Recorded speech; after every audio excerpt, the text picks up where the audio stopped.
Hello guys, welcome to our channel Majwala Education. How are you? Hope all of you are fine. आज हम plus two class का NCERT के according third chapter करेंगे geography का, जिसका नाम है जनसंख्या संगठन, पॉपुलेशन कंपोजिशन। सबसे पहले देखते हैं परिभाषा। जन संगठन की परिभाषा क्या होती है? जन संगठन से अभिप्राय उन विशेषताओं या पक्षों से है जिनसे किसी देश की जनसंख्या की संरचना उठती है, अर्थात स्ट्रक्चर ऑफ पॉपुलेशन क्या है, भी उसमें कितने बच्चे हैं, कितने स्त्री हैं, कितने पुरुष हैं, कितने लोग साक्षर हैं, कितने निरक्षर हैं, कितने बुजुर्ग हैं, कि कहाँ तक वहां पर व्यवसाय का मतलब रोल है, कितना वहां पर आर्थिक रूप से देश समृद्ध है। यानी ये सब बातें जो है किसके अंतर्गत आती हैं? जन संगठन के अंतर्गत आती हैं। जनसंख्या की इन विशेषताओं को मापा जा सकता है और इनकी मदद से जनसंख्या समूहों को पृथक किया जा सकता है। आप जानते ही हैं कि प्रत्येक जनसंख्या में विभिन्न आयु वर्गों के स्त्री पुरुष होते हैं। इनमें से कुछ के अपने भिन्न भिन्न व्यवसाय होते हैं। उन्हें क्रियाशील जनसंख्या यानी कि एक्टिव पॉपुलेशन कहते हैं, अर्थात उनके पास आजीविका के कोई ना कोई साधन होते हैं। वो अपनी आजीविका कमाते हैं और अपने परिवार का भरण पोषण करने में सक्षम होते हैं। जनसंख्या का बहुत बड़ा भाग जो है आजीविका कमाने में असमर्थ होता है, जैसे छोटे बच्चे, विद्यार्थी, वृद्ध, बीमार और बेरोजगार इत्यादि। इन्हें आश्रित जनसंख्या यानी कि डिपेंडेंट पॉपुलेशन कहते हैं। अतः स्पष्ट है कि जनसंख्या संगठन जो है लिंग से, मतलब कि स्त्रियां कितनी हैं, पुरुष कितने हैं किसी देश के अंदर, आयु मतलब आयु वर्ग कितना है, बच्चे कितने परसेंट हैं, वयस्क कितने हैं और बुजुर्ग कितने हैं, आवास वो गांव में रहते हैं या शहरों में निवास करते हैं, उनका आवास जो है किस तरह का है। इसके बाद इकाइयां, वो कैसी इकाई में रहते हैं, संयुक्त परिवार में रहते हैं, एकल परिवार में रहते हैं, साक्षरता, वहां पर साक्षरता दर कितनी है, लोग कितने पढ़े लिखे हैं। इसके बाद आता है श्रम शक्ति। श्रम शक्ति मतलब कितने लोगों के पास व्यवसाय है, कितने लोग ऐसे हैं जो कमाने में समर्थ हैं। और जीवन प्रत्याशा, अर्थात कितने लोगों के पास मूलभूत सुविधाओं के अलावा अन्य सुविधाएं भी उन्हें प्राप्त हैं। ये सब बातें जो है हमें क्या बताती हैं? जनसंख्या संगठन के बारे में स्पष्ट करवाती हैं। लिंग संगठन, सेक्स कंपोजिशन, इसका क्या अर्थ है? स्त्रियों पुरुषों की संख्या जो है किसी देश की महत्वपूर्ण जननांकीय विशेषता है, अर्थात स्त्री और पुरुषों की जनसंख्या जो है ये बताती है कि वो देश कितना प्रगतिशील है या विकसित है। क्योंकि स्त्रियां जो है किसी भी देश की अर्थशास्त्र अर्थ क्रिया है उसमें महत्वपूर्ण भूमिका अदा करती हैं। जनसंख्या में स्त्रियों और पुरुषों की संख्या के बीच अनुपात को लिंगानुपात कहते हैं, सेक्स रेशियो कहते हैं, अर्थात प्रति 1000 पुरुषों पर स्त्रियों की संख्या, 1000 पुरुषों पर कितनी स्त्रियां जो है किसी देश के अंदर है, ये क्या कहलाता है? ये जो है लिंगानुपात कहलाता है। इसको निकालने का जो फॉर्मूला वो कैसे है? लिंगानुपात इज इक्वल टू पुरुष जनसंख्या बटे स्त्री जनसंख्या गुणा 1000।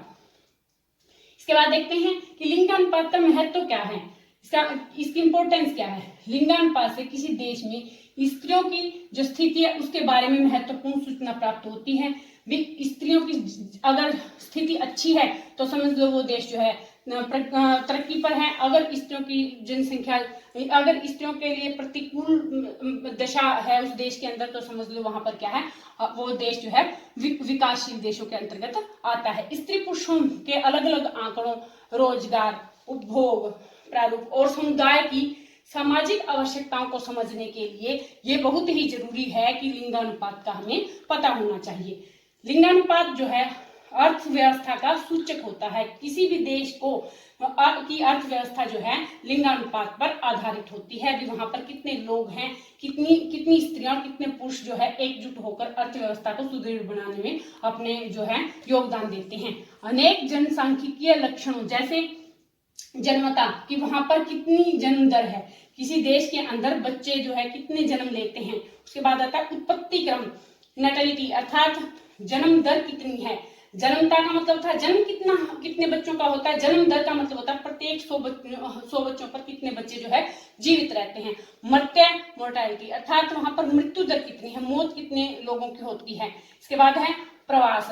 प्रवास का मतलब होता है माइग्रेशन, एक देश से दूसरे देश में चले जाना, इसे प्रवास कहते हैं। कि किसी देश के अंदर अगर रोजगार के अच्छे साधन अपने देश के अंदर होंगे तो प्रवास जो है कम होगा, अगर देश के अंदर रोजगार कम है तो जो है जो ज्यादा जनसंख्या जो है वो प्रवास करेगी। इसके बाद आता है व्यवहारिक स्तर, मैरिटल स्टेटस, कि कितने लोग ऐसे हैं जिनकी जो शादीशुदा हैं, क्योंकि लिंगानुपात कम होने की वजह से बहुत से ऐसे लोग हैं जो बेचारे कुंवारे रह जाते हैं, जिनकी शादी नहीं हो पाती, जिसकी वजह से वो नेगेटिविटी की तरफ चले जाते हैं और वो अर्थव्यवस्था को सुदृढ़ बनाने की बजाय उससे अपने आप को काट लेते हैं, अपने आप को अलग कर लेते हैं और अपने जीवन को नीरस बनाते हुए असमर्थतापूर्वक जीवन व्यतीत करते हैं, जिसे जो देश की अर्थव्यवस्था पर बहुत ही गहरा असर डालती है। इसके बाद व्यावसायिक संरचना, ऑक्यूपेशनल स्ट्रक्चर, की किसी देश के अंदर जो व्यवसाय है उसकी संरचना किस तरह से है, वो किस आधार पर जो है देश विकसित हो रहा है। वहां पर औद्योगिकरण ज्यादा है, यहाँ पर कृषि ज्यादा की जाती है, मत्स्य पालन, पशुपालन भी, कौन सा जो काम है जो सबसे ज्यादा हो रहा है, व्यवसायिक स्तर कैसा है।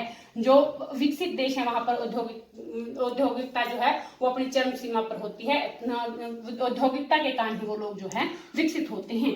ये सब बातें जो है जब अगर हम इन सब बातों का अगर हमें ज्ञान होगा, इन सब बातों का ज्ञान हमें किससे होगा, लिंगानुपात से। अर्थात कहने का अभिप्राय है कि इनके विश्लेषण के लिए लिंगानुपात का ज्ञान होना बहुत ही जरूरी है, बहुत ही महत्वपूर्ण है। देखते हैं लिंगानुपात को प्रभावित करने वाले कारक। लिंगानुपात को कौन कौन से कारक जो है वो प्रभावित करते हैं। मुख्य रूप से 3 कारक है। कौन कौन से?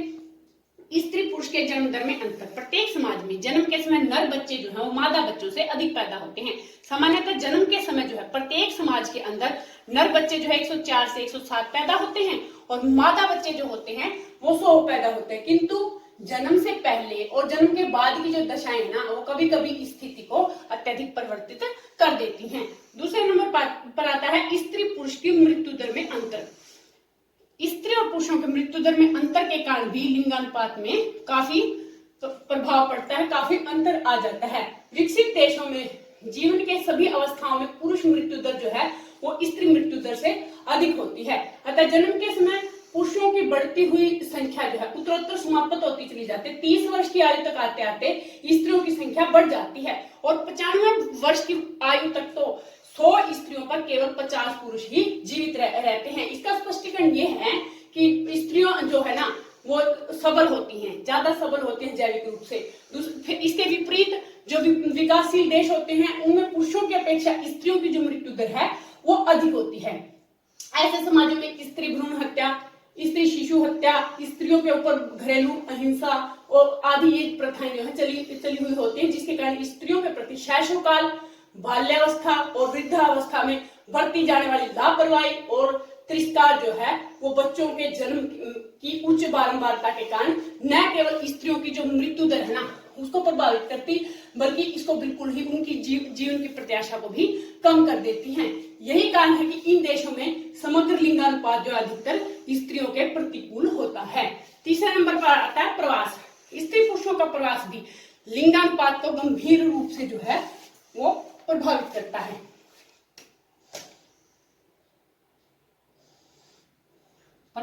है। इसके अंदर जो है मुख्य रूप से जो है ग्रामीण इलाकों में एशियाई और अफ्रीकी देशों के लोग जो है ना वो गांव से, ग्रामीण इलाकों से शहरों में जाते हैं काम करने के लिए, जिसकी वजह से जो है गांव में पुरुषों की जो संख्या वो कम हो जाती है और स्त्रियों की संख्या जो है वो बढ़ जाती है। इसका एक उदाहरण है कोलकाता में जो है प्रत्येक 1000 पुरुषों पर 570 स्त्रियों की संख्या होना इस बात की पुष्टि करता है कि यहाँ पर रोजगार करने के लिए विभिन्न गांवों से, आसपास के जो इलाके हैं उनसे पुरुष जो है यहाँ आते हैं, जिसकी वजह से पुरुष तो जो है संख्या में बढ़ जाते हैं और स्त्रियों की संख्या जो है उनका अनुपात जो है कम हो जाता है। इसके बाद देखते हैं लिंगानुपात का सामान्य प्रारूप। General patterns of sex ratio. General रूप से सेक्स रेशो किस आधार पर कितना है पूरे विश्व में। विश्व का लिंगानुपात जो है 1000 पुरुषों पर 990 स्त्रियां हैं। उसके बाद विश्व में उच्चतम जो लिंगानुपात है वो कहां पर है? लैटविया में है, जहां पर 1000 पुरुषों पर 1187 स्त्रियां जो हैं। इसके बाद है निम्नतम लिंगानुपात। सबसे निम्नतम लिंगानुपात जो है संयुक्त अरब अमीरात में है, जहां पर 1000 पुरुषों पर 468 स्त्रियां हैं, जो कि सबसे कम है और बड़ी ही शोचनीय बात है। इसके बाद देखते हैं संयुक्त राष्ट्र संघ यूएनओ द्वारा सूचीबद्ध किए गए 139 देशों में जो लिंगानुपात है ना वो तो स्त्रियों के अनुकूल है, स्त्रियों के लिए सही है, जबकि 72 देशों में यह जो है स्त्रियों के प्रतिकूल है। देखते हैं दूसरे नंबर पर आयु संरचना, एज स्ट्रक्चर क्या है। किसी जनसंख्या की आयु संरचना से तात्पर्य है कि विभिन्न आयु वर्ग में जो है स्त्रियों और पुरुषों की जो संख्या है उसका ज्ञान होना। आयु संरचना को भी 3 कारक प्रभावित करते हैं, जैसे कि लिंग अनुपात को करते हैं, जन्मता, मृत्यु और प्रवास भी। जन्म दर कितनी है, मृत्यु कितनी है, कितनों की हो रही है, और साथ के साथ कितने लोग जो हैं बाहर प्रवास के लिए जा रहे हैं। आगे देखते हैं आयु वर्ग व उनकी विशेषताएं। आयु वर्ग किस तरह से डिवाइड किए गए हैं, किस तरह से इनको आयु वर्गों में बांटा गया है और इनकी विशेषताएं क्या है। सामान्यतः किसी देश की जनसंख्या, कोई भी देश हो चाहे, उनकी जनसंख्या को मुख्यतः 3 बड़े आयु वर्गों में रखा जाता है। पहले नंबर पर आता है बाल तथा तरुण आयु वर्ग। बाल तथा तरुण आयु वर्ग, इस आयु वर्ग में 15 वर्ष से कम आयु के जो बच्चे हैं उनको शामिल किया जाता है। इस वर्ग में विश्व के अंदर 27% बच्चे जो हैं शामिल हैं। विकसित देशों में इनकी जो परसेंटेज है वो 16% है और विकासशील देशों में ये 29% जनसंख्या का हिस्सा है। ये जो बच्चे, ये जो आयु वर्ग है ना, ये आर्थिक रूप से अनुत्पादक होने के कारण जो है अपने परिवार पर आश्रित होता है। इनके वस्त्र, भोजन, शिक्षा और स्वास्थ्य संबंधी जो भी सुविधाएं हैं वो सब जो है कौन इन्हें प्रोवाइड कराता है, इनके माता पिता, इनके घर वाले इनको देते हैं। दूसरे नंबर पर आता है प्रौढ़ आयु वर्ग, जिसके अंदर 15 से लेकर 59 आयु वर्ग के बीच की जो जनसंख्या है, इसका बड़ा आकार एक विशाल जो है क्रियाशील जनसंख्या को इंगित करता है। अर्थात ये जनसंख्या सबसे अधिक है विश्व में, सभी देशों में, चाहे विकासशील देश हो चाहे विकसित देश हो। और ये जो होते हैं ये क्रियाशील होते हैं, अर्थव्यवस्था को बनाए रखने वाले होते हैं। कहने का भाव ये कि यही जो है वो कमाते हैं, जिनके ऊपर जो है बाल और तरुण वर्ग भी आश्रित है और वृद्ध वर्ग भी इनके ऊपर ही आश्रय लेता है। ये जो है ना अपने परिवार के भरण पोषण के लिए, अपने काम के लिए, अपने प्रवास भी करते हैं और जितना हो उसके मतलब अपने परिवार को के भरण पोषण के लिए जो कुछ हो सकता है बन पड़ता है। मतलब अगर किसी को नौकरी नहीं मिलती तो बेचारा वो चाहे मजदूरी करे, लेकिन अपने परिवार के भरण पोषण के लिए कार्य में संलग्न रहते हैं। तीसरे नंबर पर आता है वृद्ध आयु वर्ग।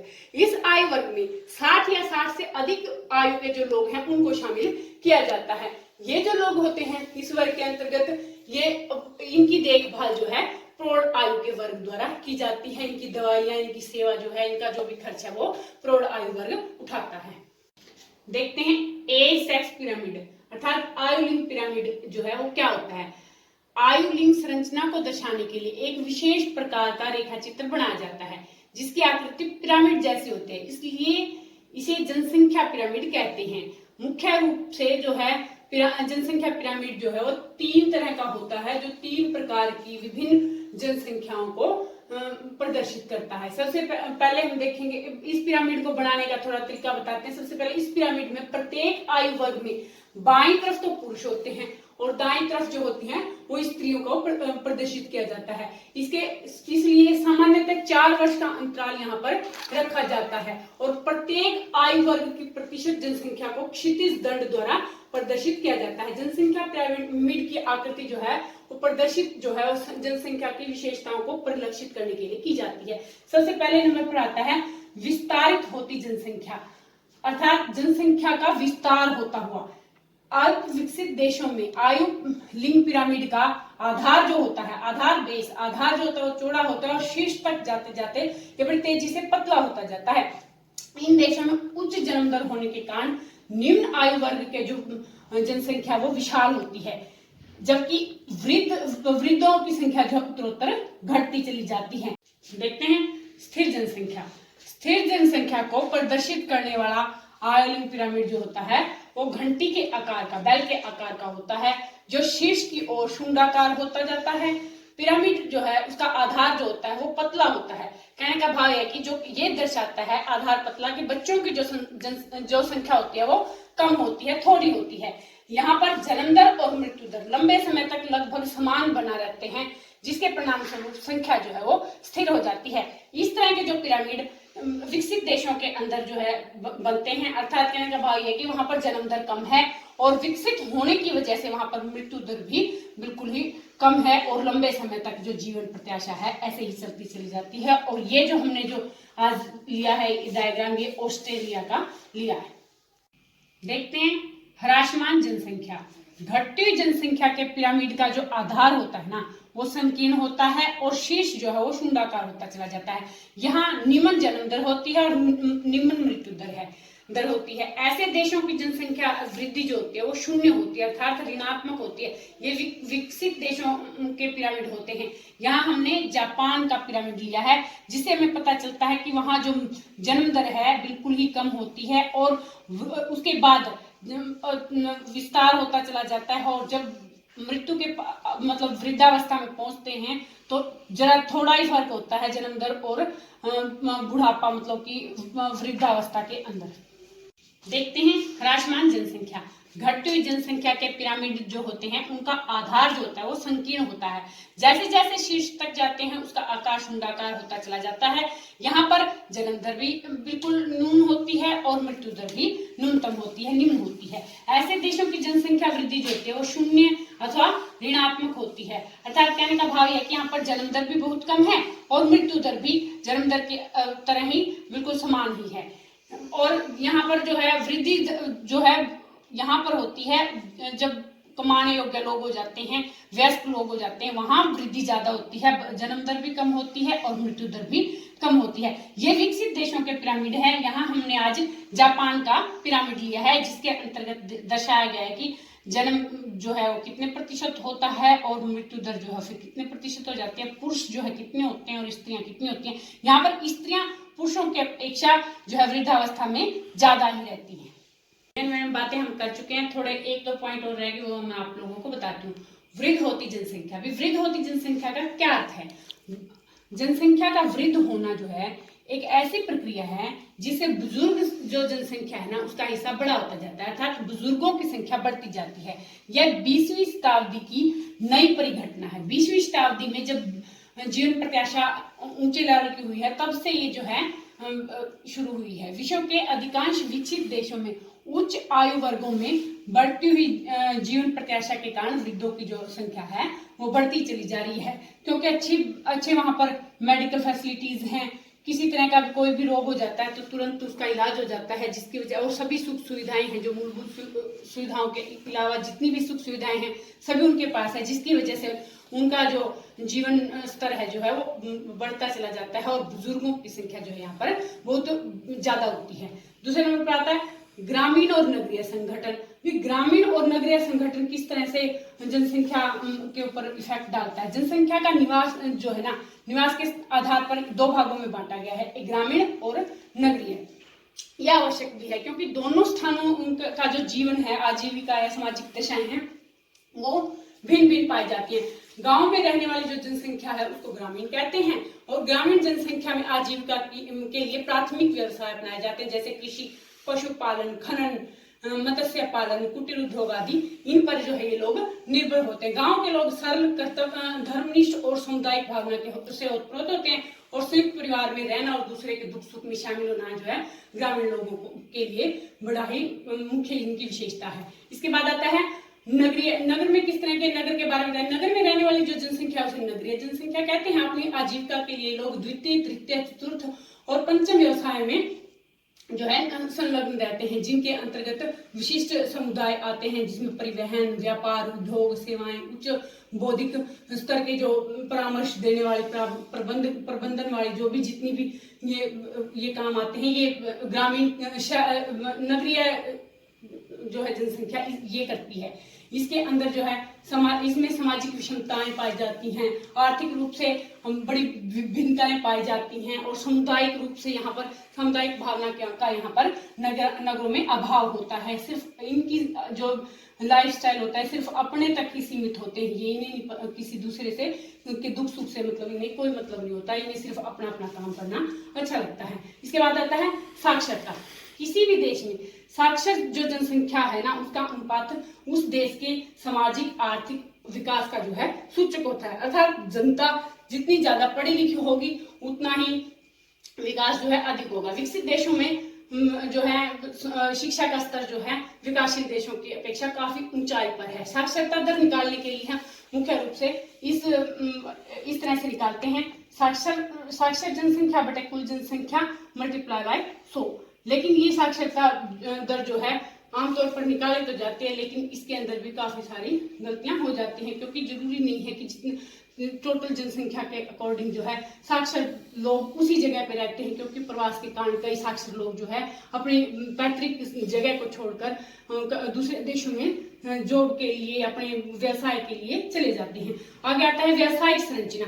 व्यवसायिक संरचना का क्या इफेक्ट पड़ता है? कार्यशील जो जनसंख्या है, जो 15 से 59 वर्ग आयु में जो स्त्री पुरुष आते हैं ना, वो जो है क्या व्यवसायिक संरचना का निर्माण करते हैं, व्यवसायिक संरचना का आधार होते हैं। वो क्या क्या काम करते हैं? जैसे कृषि, वानिकी, विनिर्माण, व्यावसायिक परिवहन, सेवाओं, संचार और अन्य अवर्गीकृत सेवाओं या व्यवसायों में भाग लेते हैं। कहने का भाव है कि वो कृषि करते हैं, जैसे निर्माण का कार्य करते हैं, व्यावसायिक परिवहन चलाते हैं, विभिन्न सेवाओं में अपनी मतलब विभिन्न विभागों में अपनी सेवाएं दे रहे होते हैं, संचार के जो माध्यम है उनमें अपनी सेवाएं दे रहे होते हैं।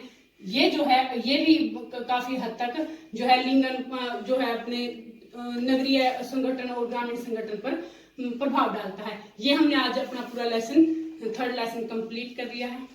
गाइस, ये था हमारा ज्योग्राफी प्लस 2 क्लास का थर्ड चैप्टर। आशा है कि आपको पसंद आएगा और आप इसे लाभ उठाएंगे और इसे लाइक करेंगे, शेयर करेंगे, कमेंट करेंगे और मेरे चैनल को सब्सक्राइब करेंगे और देखते रहेंगे Maa Jwala education channel. And take care, bye bye.